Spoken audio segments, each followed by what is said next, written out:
All right, everyone, I have another stellar guest for another dynamic conversation about an aspect of communication. We are with Dorie Clark, who is just a phenomenal woman in general, but best-selling author, writes for Harvard Business Review, Reinventing You, Stand Out, a couple books. I know she has one in the works.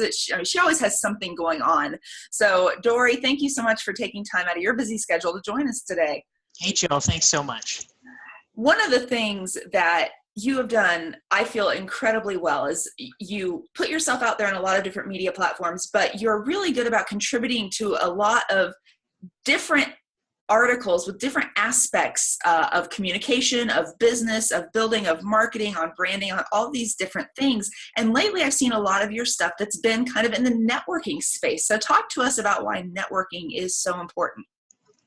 Well, what I've discovered in the course of doing research over the past couple of years about how to develop a strong personal brand and how to become a recognized expert is that fundamentally, if you want to become known in your industry, if you want to be known as the best at whatever you do, there are three key components that have to happen.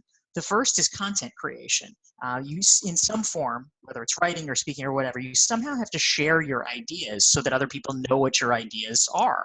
That seems pretty self-evident, but yet not a lot of people do it necessarily.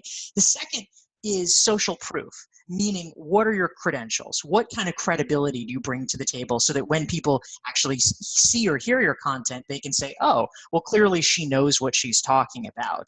That might be affiliations, it might be that you've written a book, etc. But the third piece is your network.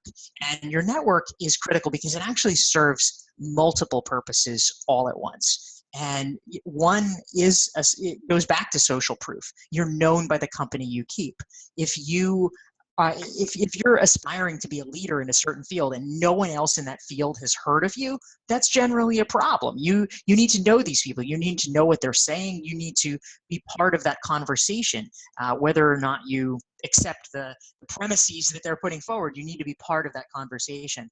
But also, networking is critical because it's a way of building relationships with people who can be early ambassadors for your idea. These are the folks that can really help your ideas get better, get refined, and spread. And so for those reasons, networking is just so critical. And that's something that I enjoy personally, just building relationships with people. And it's something that consequently I've invested a lot of time and effort in over the past few years.